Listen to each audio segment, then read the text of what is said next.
Kính thưa quý vị thức giả Việt Nam trong và ngoài nước, tôi có dịp đi thuyết trình tại Trung Quốc, Nhật Bản, và tại vì những nơi đó nhiều thiếu nhi trẻ nó cứ uống thuốc, nó tự giận hoài, tại vì nó sống trong cái sự buồn chán, không có ai hiểu chúng nó, cho nên nó tự giận. Và tại Mỹ cũng thế, và theo yêu cầu của các cơ quan liên hệ mà tôi làm việc với họ, thì họ bảo tôi phải làm thế nào để giúp cho tuổi trẻ ở tại Mỹ đừng có buồn chán thất vọng mà tự giận nữa. Cái chuyện đó là cái ngành chuyên môn của tôi đang làm. Thành ra mời quý vị nghe một đoạn ngắn của video sau đây, và chúng ta làm việc với nhau để giúp cho cái thế hệ tương lai sống với niềm tin và hy vọng một tương lai tốt đẹp, huy hoàng hơn những gì mà chúng nó đang có.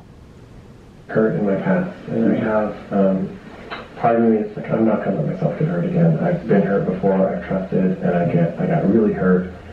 It would seem like it would make a lot of sense to not do that again, to not trust, to not be vulnerable, to not put myself out there, because I don't want to experience the same pain that I experienced again.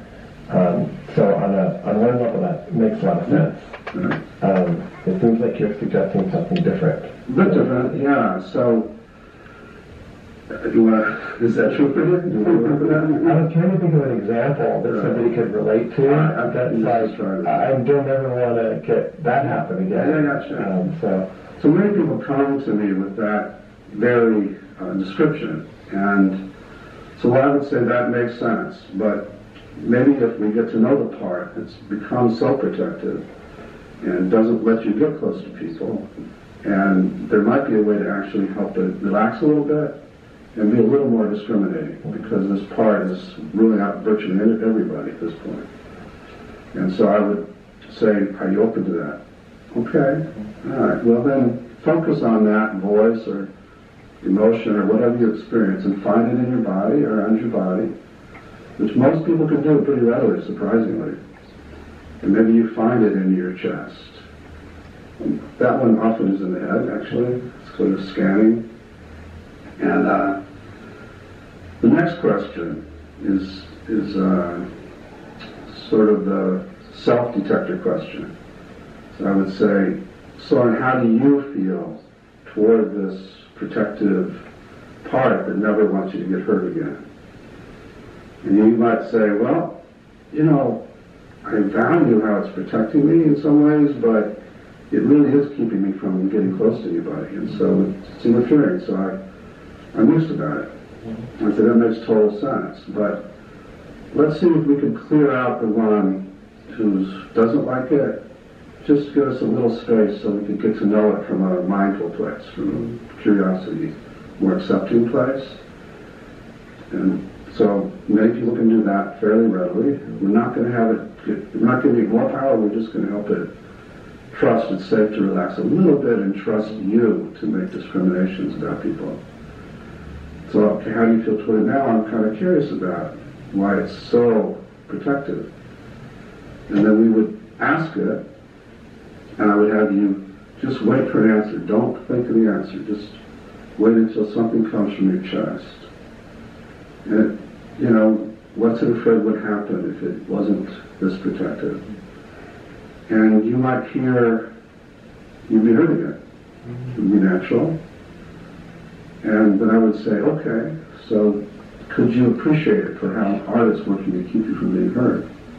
And that act of appreciation is often very, very welcome. Instead of trying to get rid of it. Instead of trying to get rid of it or feel bad because it's, you know, you can't use your willpower to overcome it, just to appreciate it for how hard it's working to try and keep you safe. And often that will soften the part pretty quickly.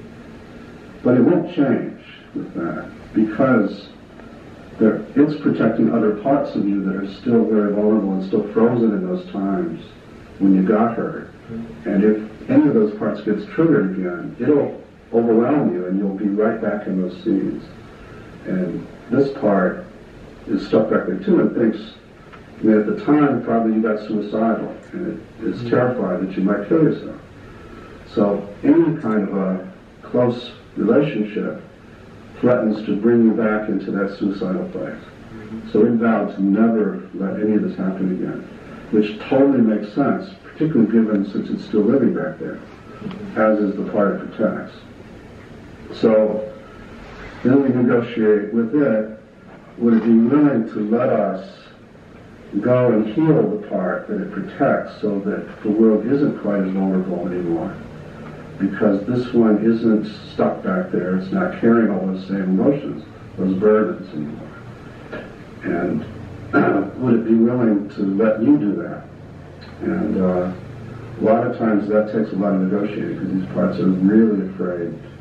If they let you open the door to that vulnerable part, it's going to flood you, it's going to overwhelm you and pull you right back. So we have to negotiate all of that, and we have ways of doing that, to the point where we get permission. So we don't go to these vulnerable places without permission. And once we do get permission, then I would have you connect with that younger, often a boy in your case, and show that you care about it to the point where it trusts you, and then ask it to the boy to let you know what happened and how bad it was, and when you got hurt, and you got creamed. And you would become a compassionate witness to your own history, till that satisfied the part that you finally get this. Because most of us, when we get hurt like that, we want to push away all the memories, sensations, emotions, and beliefs.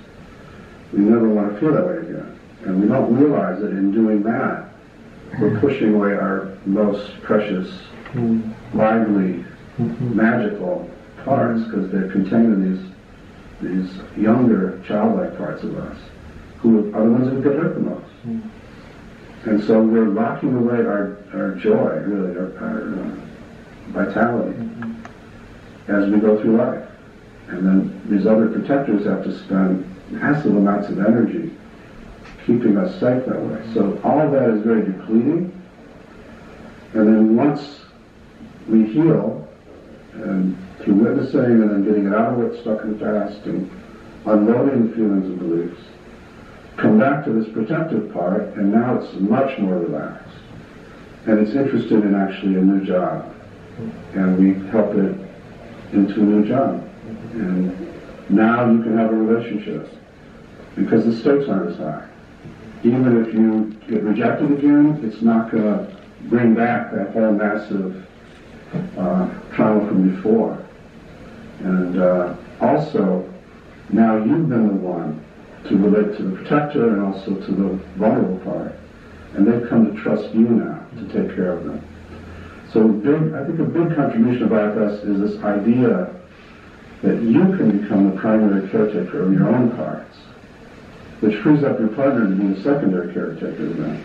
This is what in psychology would be called attachment theory taken inside, because attachment theory says this other person should be the caretaker of your parts. And they're saying, no, it's best if you can do it first, and they can be the secondary one. Kính thưa quý vị, cái video này muốn nói lên về cái vấn đề là mình sống ở trong gia đình, người ta gọi là internal family system. Ở trong gia đình mình sống với nhau và áp dụng tôn giáo để mà tự mình giúp đỡ nhau.